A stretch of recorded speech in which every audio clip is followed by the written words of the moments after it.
Magandang araw, mga mahal kong kababayan. Nandito na naman po kami ni Madam Lori Aquino. Kahit sa kabundukan, kahit mahirap, naghihirap po sa paglalakad. Kasama po ako. Sabi po niya, hindi ko kaya. Kaya ko po. Kahit saan po. Nandito po kami ngayon, naghahanap po ng matutulungan. Ako po, si Delia, ang dating katulong, ngayon andang tumulong. Huwag pong kalimutan na mag-subscribe sa channel ni Madam Lori Aquino, Talita. Kaya kung ayaw nyo maging aita, ang buhay na ginanap ko dito, huwag kayong mag-alinlangan na mag-subscribe sa channel ni Madam Lori Aquino. Totoo po ito, mga kababayan. Mag-subscribe po kayong lahat, mga kababayan ko. Hindi lang po ito biro. Totoo po. Mag-scrub pala, hindi pala mag-subscribe. Magtanggal pala ng kalyo. Hindi po. Tinanong ko lang po yung dumi ko, ma'am. Hindi ka ba naman mag-ano niyan, ma'am? Aray, ma'am ko, humingal ako, pero hindi po, kakayanin ko. Daan-daan lang naman po eh. Opo. Monkey! Ay, natuwang-tuwa eh, dahil nakakita ng ano, ng... ito ba yun, Nay? Opo, ma'am. Yung ginawa niyo po na ano? Opo, ma'am. Holam, nag-umpisa na. Nag-umpisa na nga po eh. Sarap sana. Ay, ganito pala, Nay. Ang sabi nila, pag may sira na yung langka, tanggalin na para hindi na makahawa. Tapos, yung puno, parang... gaganunin po. Opo, parang tapyas-tapyasan or yung parang nakahiwa-hiwa siya. Tapos, papakuan daw po. Para hindi maging ganyan. Masisira yung langka. Kasi daw po, ang sabi po ng mga scientist, ma'am. May nakausap kayong scientist. Opo, Anong noon. sabi? Sabi po, from to the clay. What? From to the clay, Oo. na galing daw po sa Lupa? sa pinatubo. Ano po sa kanila. Nakakasira. Opo, kasi Yung ash. Yung ash fall. opo, yung aspol, yun pong nagkaano sa kanila. Pati yung mga mangga. Kaya nagkandalaglag yung mangga.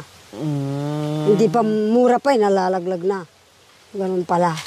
Grabe pala, no? Ang Opo. daming na damage. Pero, Oo. ano po yun, yung aspol na yan, ano po, yung ano po ng, yung abono. Abono. Opo, sumobra. Meron na nga pong abono yung dating lupa natin, sumobra, nadagdagan po. Opo. Kaya namatay, nalunod din sa sobrang Nalunod dami din ng sa fertilizer. sobra. Opo, pati yung mga saging, mami. Isang taon lang na pag nakapitas ka ng 3 beses, 5 beses, Wala na. Opo, maluluntay po. Okay, sige. Ganun po pala. Mamaya natin magtsikahan, maghanap muna tayo. Ano opo. yan? Dito rin tayo, ma'am. Kukunin ko. Bakit? Sa inyo ba yan? Kahit inyo po ba yan? kahit kanino po. Hindi naman po ano ito. Nagpaalam kayo? Hindi po magagalit. Inano lang po yan. Na, Tumubo lang? Opo, sa pag-uuling ng mga lalaki. Kaya tumubo. Ginagamit ng mga lalaki. Tumubo. Yan ang kainin natin mamaya, merienda natin mamaya. Opo. Para bilis ng... hindi tayo magkasakit. Pag-ibig ko sa'yo'y mula nang ibigay, pagkat ikaw lamang ang tanging minahal, lumayo ka man, ako'y maghihintay, ganyan kita kamahal. Ang aking buhay ay walang halaga, ngunit nang tayo ay magkaisa. Pag-ibig ko sa'yo'y mula nung ibigay, pagkat ikaw lamang ang tanging minahal, lumayo ka man, ako'y maghihintay, ganyan kita kamahal. Yun po! Kanta po ni Madam Lori Aquino, sa akin po pinasa. Alam niyo po, yung kasama ko ang ingay ng bunganga. Kailangan meron talagang pang gamot dyan. Kailangan silihan yung... Ay, opo, baba. talagang masarap po, Kailang, ma'am. hindi na natin malagyan ng sili dahil ito din kinakain nila. Kaya lang po, ma'am, walang mangga. Sayang. Sayang, no? Opo, Tara na. mangga yung ano niya. Tama na yung chikahan natin din. Opo. Ang dami pa nating O sige po, hahanapin. nakapagpahinga na po. Nanay Delia, parang meron kong naninig doon. Ah. Maingay.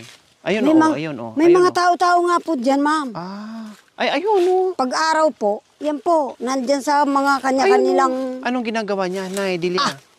ano po, kasi lalo na magpe-February, magtatabas, maglalapot. So ayun mga kabayan, nandoon. Opo. Medyo malayo pa, pero nakikita ko na Opo. merong Totoo po yan, nagumukay doon, Nanay Delia. Anong ginagawa? Tingnan niyo nga po. Nagtatanim na po ng magalyang, pwede na po kasi. Tara nga, buntahan natin, Nanay Delia. Tapos yung mga- Disturbuhin natin. O sige po. Tara. Yung mga, laman, ma'am, yung natira nilang binenta nung October hanggang December, baka meron pa siguro. Yun, Kaya kinukuha naglilinis nila. na sila. Opo, Kasi kahit tinatanim. paano ay umuulan na, paunti-unti. Nung pumunta po kayo ng Maynila, ma'am, Saan ang daan? Diyan? Dito po.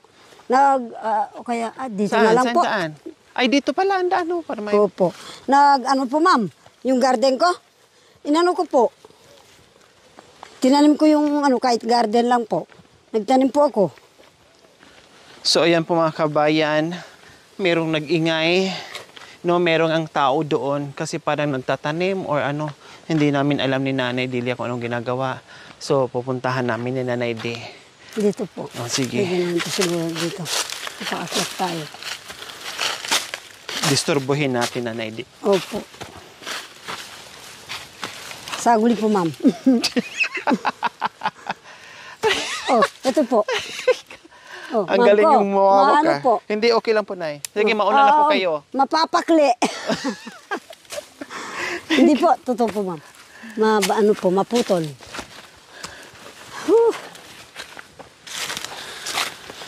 May po. Mayroon pa pong hindi na okay kasi. Yun siguro, kukunin yung... Mayroon palang pananim dito. Hi, Opo. Nay! Nay! Hi! Meron pala siyang pananim dito, mga kabayan. Mga gabi ito, Nay? Opo, ma'am. Galyang, no? Tama? Opo, galyang po yan. Wow! Ay, marami din siyang langka. Opo, langka. Kawawa mangga. naman, puro sira. Oo nga po. Wala nang naiwan, ang liliit pa. Nanay, di tong mga butas-butas? Yun po binagukayan nila, ma'am. Tapos bakit ibabalik pa? Babalik ulit? po, ma'am. Ako, ganyan po ginagawa ko. So, ibig sabihin, bubunutin mo siya, Kunin yung tanggalan laman. yung mga laman-laman. Opo. Pagkatapos, ibalik dyan Ibalik para mo. mamunga ulit. Opo. Mamumunga po ulit yan. Pagdating po yung itatanim po ng buwan na to, September pa, pwede na, ma'am. Matagal-tagal din po pala, Nanay Opo, Dino. matagal-tagal yan. Lalo na po ayan yung po, mga gabi kabayan, na ang bilog. ginagawa ni Nanay, Iba kasi yun yung tinatawag ng Kapampangan ng gandos. Kaya po pala, Nanay Di, nililinis niya to kasi pagsapit ng ulan, Opo. naka-ready na. Naka-ready na Para po. taniman na nila ng mga galyang or gabi. Opo, ibalik na naman yung mga niya, yung pinagkuhanan ng laman. Opo. Ganyan po yun. Dito po, ma'am. Maano po kayo, may yan, yung ganito po, ma'am. Kaya lang, maliit lang po ito. Pinagkuhanan siguro ng... Hello! Hello! Ano ba man? Kumusta kayo dyan? Kumusta ang panguha nyo ng galyang? Ayan po. Ha? Ito pala. Tigkukunti po yung nakukuha, isang lubon lang po. Kukunti lang ang kuha. Mayroong may laman. Ang haba naman nito. Wow! May na pala si Nanay. May kamuting kahoy na nakalagay dito. Ayan Opo, yung isa ang may kamuting haba. kahoy. Grabe. Kulay puti, Nanay. Kulay puti po yun. Saan nyo po ito nakuha? Diyan po sa taniman namin. Ayan po, isa na lang po yung puno. Ang lawak ng nalilinisan nyo, Nanay. Sinong gumawa po nito? Sinong naglinis? Ako po yung naglinis dito. Ngayon po, naglipat na naman po, naggagasak po doon. Anong itatanim po doon sa Yung- pinagagasakan nyo? Ito, yung gabi. Ah, gabi. Ililipat namin doon po. At saka yung gandos, yung maliliit po. Opo. Yan. Ito ang ililipat namin sa tag-ulan na naman po sa May. Kaya pala hina-harvest nyo na unti-unti, kinukuha nyo kasi ililipat nyo po doon. Ililipat namin doon po ito. Anong pangalan ni nanay? Ako si Rebecca po. Nanay Revica. Ilang taon na po kay Nanay Revica? 60 na. 60? Wow! 60 nung magkukurenta pa, namatay na yung asawa ko po, ma'am. Ay, wala na kayong asawa, Nanay Revica. Wala na. Kaya ang ginagawa ko, parang tarabaho ng lalaki yung ginagawa ko, ma'am. Tinatarabawan ko na po yung tarabaho. Ibig sabihin ito kay lawak-lawak na malinis na, kayo lang po? Dahil wala na si mister nyo? Wala na si po tatay? si mister ko po. Ilan po ang anak nyo, Nanay Revica? Bali, 3 po. Yung isang lalaki, lagi pong nagkasakit. Opo. Hanggang ngayon po, nagkasakit po din yun. Kaya nung kumisan, nahihirapan po ako, ma'am, na kahit anong paraan po, nag-iiram lang po ako sa mga katulad kong katutubo kung nasa ospital na po. Nahihirapan kayo. Hindi po biro yung ginawa yung nanay. Grabe ang lawak nito. Oh. Akala ko katuwang yung mister nyo pero sabi nyo namatay na po pala. Namatay. 40 pa lang ang edad nyo ay wala na kayong katuwang sa buhay. Totoo po, hindi po ako nagsinungaling po, ma'am. Opo, kumusta po kayo dito, nanay? Wala, mabuti naman po. Nanay Kaya lang, Revica? kung minsan, ito, nahihirapan kapag gusto mo nang wala kaming konting panggastos. Yan, ang ginagawa ko, nagbubunot ng konting gabi. Nahihirapan kayo, Nanay Revica. Napapagod na kayo sa ginagawa nyo. Napapagod po. Kung minsan, Paano niyo masakit po- na po yung dito ko, ma'am, sa bundok. Na umakyat po ako ng bundok. Alam niyo yung pinsan ko po. Paano nyo po na nakakayanan, Nanay Revica, yung ganitong sa edad nyo, tapos ganito pa yung ginagawa nyo? Wala. Kaya kinakayanan ko po dahil yung anak ko po nagkasakit po, ma'am. Yung isang lalaki, siyempre naaalala ko hindi ako matulungan yung anak ko dahil may sakit siya. Eh, ginawa ko siya yung tinutulungan ko pag Anong sakit po ng anak yung Nanay Revica? Sa UTI po. Sa UTI. So, hindi makapagtrabaho. Hindi makapagtrabaho. Yun sana ang magiging katuwang mo dito. Kailang may sakit, May sakit. kaya sinusulo nyo ito. Alam mo po, ma'am, pumayat na po yun eh. Lagi ko pong kasama diyan. Pag kasama ko po siya, nagtatrabaho ako pong malakas dito. Pag hindi ko kasama, sa bahay po, yan, uuwi po ako. Dahil naaalala ko po yun. Lagi po kasi sa ospital yun, alam yung pinsan ko. Yung paggagasak doon, kayo lang din po ang gumagawa doon? Ako lang ang gumagawa doon kanina po. Wala po kayong kasama doon, wala kayong katuwang doon. Wala. Kayo po ba ay kumain na? Nananghalian na po ba kayo? Hindi pa, yan po, nagluluto pa yung anak ko dyan. Sa puno ng mangga. Meron kayo niluluto dyan. Nagluluto po kami, 2 gatang lang po yung... Anong ulam nyo po dyan? Wala. Wala po kaming ulam. Kung minsan, naiirapan, kaya lang, kinakayanan ko na yung naiirapan dahil naaalala ko, wala na akong asawa. Paano yun? O kung na ako, hindi na ako magtrabaho ganito, wala naman akong asawa, parang na lang ako. Walang Hindi. magbibigay. Walang magbibigay. Lalong magugutom. Lalong magugutom. Kaya sabi nyo, kahit nahirapan kayo, nagtatrabaho kayo, pinipilit nyo po Nanay Revica para may pambili kayo ng pagkain. Minsan, naaalala ko po yan, ma'am. Minsan, nakakaiyak din po yung ko kaya minsan Bakit parang... po? Ano pong naalala nyo po Nanay Yung Revica? naalala ko, nung buhay pa yung asawa ko, hindi naman ganito.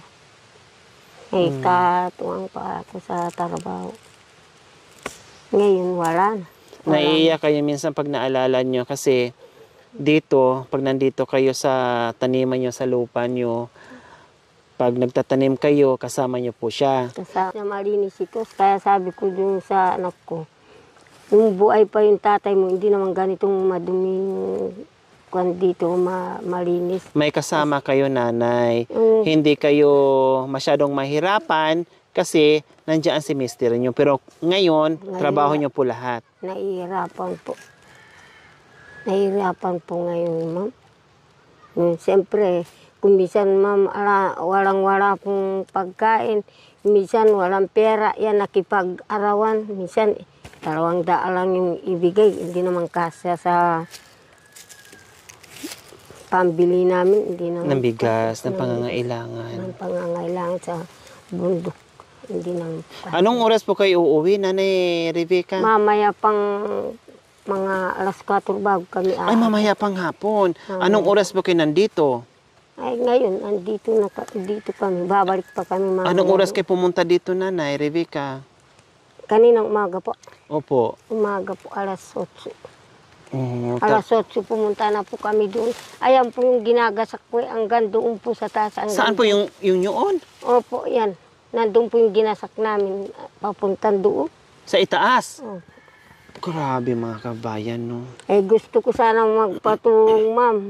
Wala naman ako pambili ng pagkain ng tutulong Gagawa. sa akin. Gagawa doon. Kukuha sana akong lalaki, yung mga pinsyan ko, para magtabas-tabas.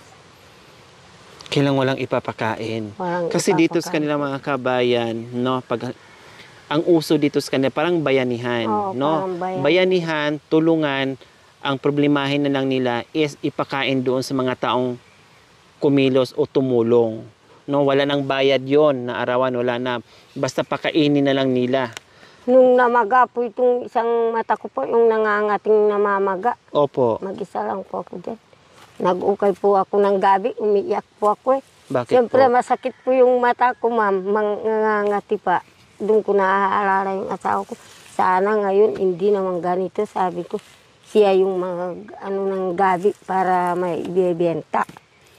Namaga Kumbaga, po ito eh, isang pero- linggo po.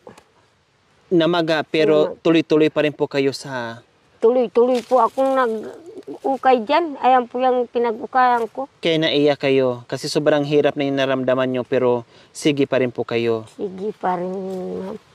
Habang nagagawa kayo, habang naguhukay kayo, umiiyak kayo at naiisip nyo yung mister nyo, sana kung buhay siya, hindi ko sana ito maranasan ngayon. Dalawa sana kami dito ngayon ang gumagawa, hindi sana ako masyadong mahirapan. Pagkatapos, nakikita ko pa yung anak ko. Minsan, naaalala ko pa yung anak ko, payat na payat, may sakit pa. Paano kaya kung sumasakit na naman yung kwan niya? Saan pa kaya ako kukuha ng pera? Sabi kong ganun. Yan, lagi kong naaalala yun. Pagkatapos, lalakad na ako dahil kung minsan parang ano na ako eh. Kung hindi ko na lang linalabanan, parang Parang bibigay parang kayo. baliw-baliw na ako, ma'am. Siyempre, naaalala ko po yung walang pagkain, walang bigas, Walang pera. walang pera. May May sakit sakit pa. pa yung panganay ko. Ayan ang naaalala ko, ma'am.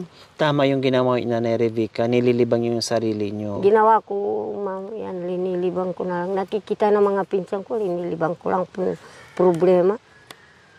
Kung lagi ko po naaalala. Kasi sabi nyo, ang hirap ng buhay, may sakit yung anak nyo, no? Opo, Kung mahirap masyado ng nyong buhay. Pagkatapos nung minsan sasabihin ng kwan, ganito, eh hindi naman totoo yung laging tulong yung pera. Wala naman po.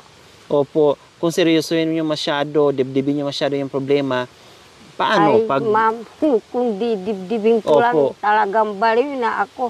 kawawa, lalong kawawa yung buhay, nanay. Tinitingnan ko yung mga apo kong 4, yung anak niyong pumayata may sakit sa UTI.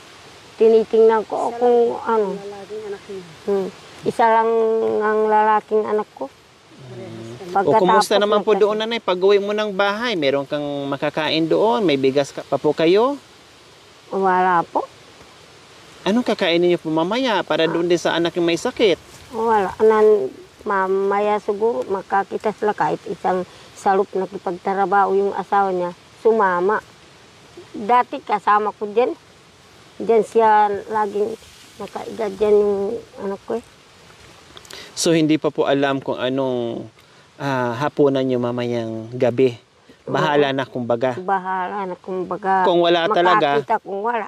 ito na lang talaga yung daladala nyo. Ito na lang yung talagang daladala ko. Hapunan nyo mamaya. Hapunan. Kaya lang sabi ko naman, ma'am, dalhin ninyo itong malalaki para ano ninyo. Huwag! Wala na nga kayong makakain mamaya o wala na kayong bigas. Hindi po. Makakain nyo yan Iyaw namin ito, ma'am, ang ilalagay namin sa apoy. Pagkatapos yan ang kinakain ng ko. Meron pang ano. Oo, mayroon parang dala-dala yung bata. Kanina. Ating nanay, magnanay. Honey, kumari. Wala silang pangsaing mamaya. At sigurado, ay ito yung sasaingin nila para meron pang tawid gutom.